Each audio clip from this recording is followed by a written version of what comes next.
അസ്സലാമു അലൈക്കും വറഹ്മത്തുള്ളാഹി വബറകാതുഹു.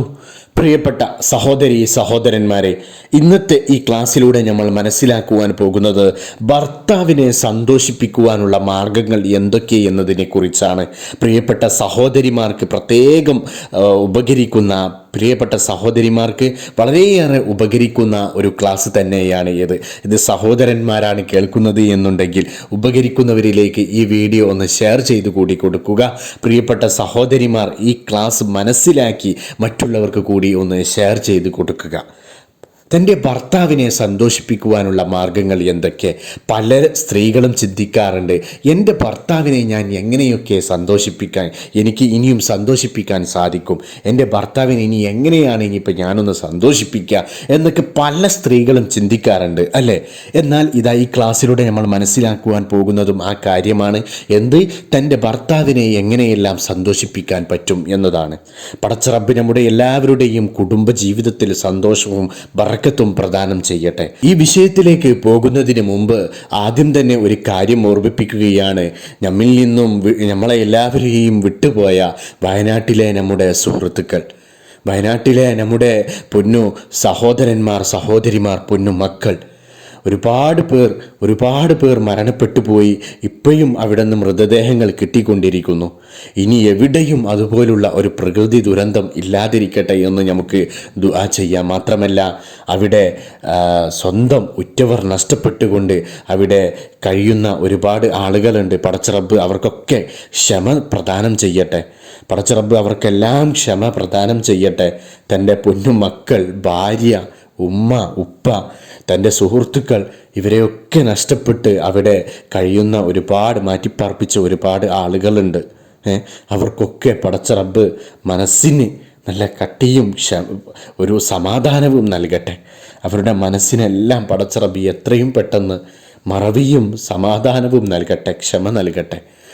വളരെയേറെ നമുക്ക് ആലോചിച്ചാൽ അറിയാം, ഉറ്റവർ നഷ്ടപ്പെട്ട് എല്ലാം നഷ്ടപ്പെട്ട് കഴിയുന്ന ഒരു മനുഷ്യൻ്റെ അവസ്ഥ നമുക്ക് ആലോചിച്ചാൽ അറിയാം. അപ്പോൾ അവർക്കൊക്കെ വേണ്ടിയിട്ട് എല്ലാവരും ദുആ ചെയ്യണം. നിങ്ങളുടെ ദുആയിൽ അവരെ ഉൾപ്പെടുത്താൻ മറക്കരുത്. അവർക്ക് വേണ്ടി പ്രത്യേകം ദുആ ചെയ്യണം. ഇനി എവിടെയും അതുപോലെ ഒരു പ്രകൃതി ദുരന്തം ഇല്ലാതിരിക്കട്ടെ, അതിനു വേണ്ടിയും നിങ്ങൾ ദുആ ചെയ്യണം. അവിടെ നിന്ന് ഇപ്പോഴും മൃതദേഹങ്ങൾ കിട്ടിക്കൊണ്ടിരിക്കുകയാണ്.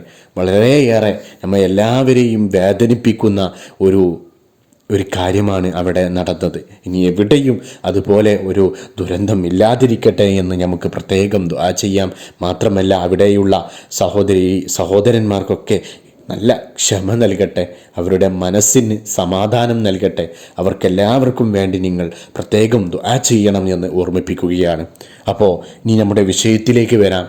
എന്താണ് ഭർത്താവിനെ സന്തോഷിപ്പിക്കുവാനുള്ള വഴി? എന്താണ് ഭർത്താവിനെ സന്തോഷിപ്പിക്കാനുള്ള വഴികളിൽ ആദ്യം തന്നെ പറയുന്നത്, ഭർത്താവിന് ഇഷ്ടപ്പെടാത്ത കാര്യങ്ങൾ ചെയ്യാതിരിക്കുക. ഭർത്താവിന് ആ കാര്യം ഇഷ്ടമല്ല എന്ന് ഭാര്യയ്ക്ക് അറിയാം. തൻ്റെ ഭർത്താവിന് ഒരു കാര്യം ഇഷ്ടമല്ല എന്ന് ഭാര്യയ്ക്ക് അറിയാം, എന്നാലും ആ കാര്യം ചെയ്യുക. അപ്പോൾ ഈ കാര്യം പ്രത്യേകം ശ്രദ്ധിക്കുക. ഭർത്താവിന് ഇഷ്ടമില്ലാത്ത കാര്യങ്ങൾ ചെയ്യാതിരിക്കാൻ പ്രത്യേകം ശ്രദ്ധിക്കുക. ഇനി ഭർത്താവിനെ സന്തോഷിപ്പിക്കാനുള്ള മാർഗങ്ങളിൽ രണ്ടാമത്തെ കാര്യം എന്താണ്? തൻ്റെ ഭർത്താവിൻ്റെ പ്രശ്നങ്ങൾ നിങ്ങൾ മറ്റാരോടും ഷെയർ ചെയ്യരുത്. തൻ്റെ ഭർത്താവിൻ്റെ പ്രശ്നങ്ങൾ നിങ്ങൾ മറ്റാരോടും ഷെയർ ചെയ്യാൻ പാടില്ല. ഭർത്താവിൻ്റെ പ്രശ്നം നിങ്ങളും അല്ലെങ്കിൽ തൻ്റെ ഭാര്യയും ഭർത്താവും കൂടി ആലോചിച്ച് അത് പരിഹരിക്കാൻ ശ്രദ്ധിക്കുക. അല്ലാതെ ഇത് ചില സ്ത്രീകൾക്കൊക്കെ ഉണ്ട് ഒരു പ്രശ്നം. അയൽപ്പക്കത്തൊക്കെ ചിലപ്പോൾ ചില സമയത്തൊക്കെ എല്ലാ സ്ത്രീകളും ഒരുമിച്ച് സംസാരിക്കുകയൊക്കെ ചെയ്യും. അപ്പോൾ തൻ്റെ ഭർത്താവിൻ്റെ പ്രശ്നം അവരോടൊക്കെ ഷെയർ ചെയ്യും. അങ്ങനെ ഒരിക്കലും പാടില്ല. ഭർത്താവിൻ്റെ പ്രശ്നങ്ങൾ ഭർത്താവ് ഭാര്യയോടും, ഭാര്യയുടെ പ്രശ്നങ്ങൾ ഭർത്താവിനോടും ഷെയർ ചെയ്ത് അവർ പരിഹരിക്കാനാണ് നോക്കേണ്ടത്. ചെറിയ ചെറിയ പ്രശ്നങ്ങൾ കേട്ടോ, അങ്ങനെ ഒതുക്കാൻ പറ്റിയ പ്രശ്നങ്ങൾ. അപ്പോൾ ഭർത്താവിൻ്റെ പ്രശ്നങ്ങൾ നിങ്ങൾ ഭർത്താവ് അറിയാതെ അത് പബ്ലിക്കാക്കാൻ പാടില്ല, അത് മറ്റുള്ളവരോട് ഷെയർ ചെയ്യാൻ പാടില്ല. ഈ കാര്യം പ്രത്യേകം ശ്രദ്ധിക്കുക. അത് നിങ്ങൾ ഭർത്താവിൻ്റെ പ്രശ്നങ്ങൾ നിങ്ങൾ രഹസ്യമായി സൂക്ഷിച്ച് അതിന് എന്താണ് വഴി, അത് പരിഹരിക്കാൻ എന്താണ് വഴി എന്നൊക്കെ നിങ്ങൾ ഭർത്താവിനോട് സ്വകാര്യമായി പറഞ്ഞു കൊടുക്കുമ്പോൾ അത് ഭർത്താവിന് ഒരു സന്തോഷമാണ് അതുകൊണ്ട് കിട്ടുക. അപ്പോൾ ഈ കാര്യം പ്രത്യേകം ശ്രദ്ധിക്കുക. ഇനി അടുത്തതായിട്ട് ശ്രദ്ധിക്കേണ്ട കാര്യം എന്താണ്? എന്താണ്, നിങ്ങളുടെ ശബ്ദം ഉയർത്തുകയോ അല്ലെങ്കിൽ ഭർത്താവിനോട് അലറുകയോ ചെയ്യാൻ പാടില്ല. എന്തെങ്കിലും ഒരു ചെറിയ കാര്യമേ ഉണ്ടാകൂ എങ്കിലും ഭർത്താവിനോട് അലറി സംസാരിക്കുക, ഉച്ചത്തിൽ സംസാരിക്കുക, ശബ്ദം ഉയർത്തി സംസാരിക്കുക. ഇങ്ങനെ ഒരിക്കലും ചെയ്യാൻ പാടില്ല.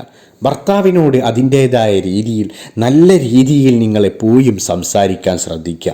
അലറിക്കൊണ്ട് ഭർത്താവിനോട് ഒച്ചയിട്ടുകൊണ്ട് ഭർത്താവിനെ അമർത്തുന്ന രീതിയിലൊന്നും സംസാരിക്കാൻ പാടില്ല. അങ്ങനെയുള്ള സ്ത്രീകൾ കുറവാണ്, എങ്കിൽ കൂടി ആ കാര്യം കൂടി പ്രത്യേകം ശ്രദ്ധിക്കുക. ഇനി അടുത്ത കാര്യം എന്താണ്, നിങ്ങൾ എവിടെയാണെങ്കിലും അത് ഭർത്താവിനെ അറിയിക്കുക.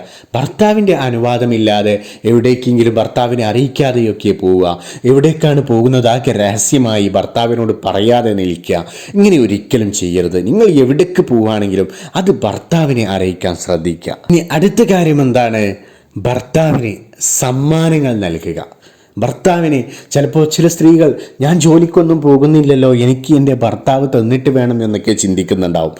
എന്നാൽ ഭർത്താക്കന്മാർ ഒരു കാര്യം ശ്രദ്ധിക്കണം, തൻ്റെ ഭാര്യയ്ക്ക് ഇടയ്ക്കൊക്കെ നിങ്ങളെ കൊണ്ട് കഴിയുന്നതിന് ഭാര്യയുടെ സന്തോഷത്തിന് വേണ്ടിയിട്ട് എന്തെങ്കിലുമൊക്കെ ഒരു ചെറിയ സംഖ്യ ഭാര്യയ്ക്ക് കൊടുക്കാൻ ശ്രദ്ധിക്കണം.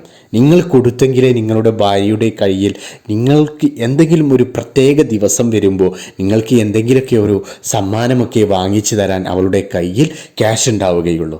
അപ്പോൾ ഭർത്താക്കന്മാർ ഈ കാര്യം ശ്രദ്ധിക്കണം.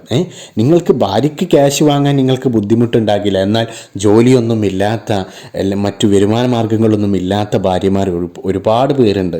അപ്പോൾ അവരുടെ ഭർത്താക്കന്മാർ ശ്രദ്ധിക്കണം, നിങ്ങൾക്ക് കിട്ടുന്നതിൽ നിന്ന് എന്തെങ്കിലും ഒന്ന് ഒരു ചുരുങ്ങിയത് ആഴ്ചയിൽ ഒരു തവണയോ അല്ലെങ്കിൽ അതിനും കഴിയില്ലെങ്കിൽ മാസത്തിൽ ഒരു തവണയെങ്കിലും നിങ്ങൾക്ക് കിട്ടുന്നതിൽ നിന്ന് അവളെ സന്തോഷിപ്പിക്കുവാൻ വേണ്ടിയിട്ട് കഴിയുന്നത് അവൾക്ക് കൊടുക്കുക.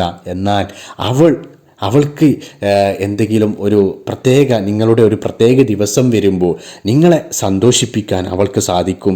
എന്തെങ്കിലുമൊക്കെ ഒരു സമ്മാനം നിങ്ങൾക്ക് വാങ്ങിത്തരാൻ സാധിക്കും. അപ്പോൾ പ്രിയപ്പെട്ട സഹോദരിമാർ, ഭർത്താവിന് നല്ല സമ്മാനങ്ങൾ നൽകാൻ ശ്രദ്ധിക്കുക.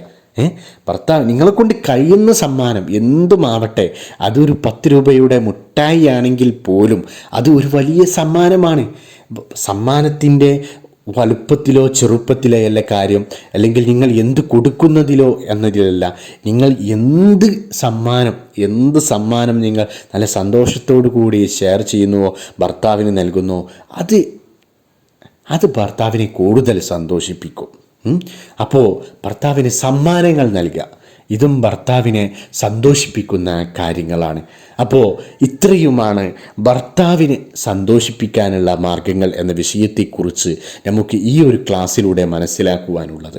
അപ്പോൾ ഈ ക്ലാസ് നിങ്ങൾക്ക് ഇഷ്ടമായെങ്കിൽ നിങ്ങൾ മറക്കാതെ തന്നെ ഈ വീഡിയോ ലൈക്ക് ചെയ്യുക.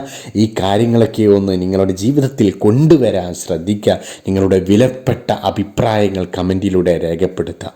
വീഡിയോ ഇഷ്ടമായെങ്കിൽ നിങ്ങൾ ലൈക്ക് ചെയ്യാൻ മറക്കരുത്. നിങ്ങളുടെ അഭിപ്രായങ്ങളെ, നിങ്ങളുടെ സപ്പോർട്ട് ഉണ്ടാകുമ്പോൾ മാത്രമേ ഇനിയും ഇതുപോലുള്ള നല്ല നല്ല അറിവുകൾ നമുക്ക് പങ്കുവെക്കാൻ ഒരു കോൺഫിഡൻസ് ഉണ്ടാകൂ.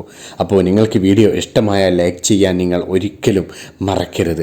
പടച്ച റബ്ബ് നമ്മുടെ എല്ലാവരുടെയും സൽക്കർമ്മങ്ങൾ സ്വീകരിക്കട്ടെ, നമ്മുടെ കുടുംബജീവിതത്തിലൊക്കെ സന്തോഷം പ്രദാനം ചെയ്യട്ടെ. വയനാട്ടിൽ തൻ്റെ ഉറ്റവരെല്ലാം നഷ്ടപ്പെട്ടുകൊണ്ട് കഴിയുന്ന ഒരുപാട് സഹോദരന്മാരുണ്ട്. അവർക്കൊക്കെ പടച്ച റബ്ബ് ക്ഷമ പ്രദാനം ചെയ്യട്ടെ. ഇനി എവിടെയും അതുപോലുള്ള ഒരു പ്രകൃതി ദുരന്തം ഇല്ലാതിരിക്കട്ടെ എന്ന് നമുക്ക് ആത്മാർത്ഥമായി ദുആ ചെയ്യാം. ആ നാടിനും നാട്ടുകാർക്കും വേണ്ടിയിട്ട് എല്ലാവരും പ്രത്യേകം ദുആ ചെയ്യണം എന്ന് പ്രത്യേകം ഓർമ്മിപ്പിക്കുകയാണ്. അസ്സലാമു അലൈക്കും വറഹ്മത്തുള്ളാഹി വബറകാതുഹു.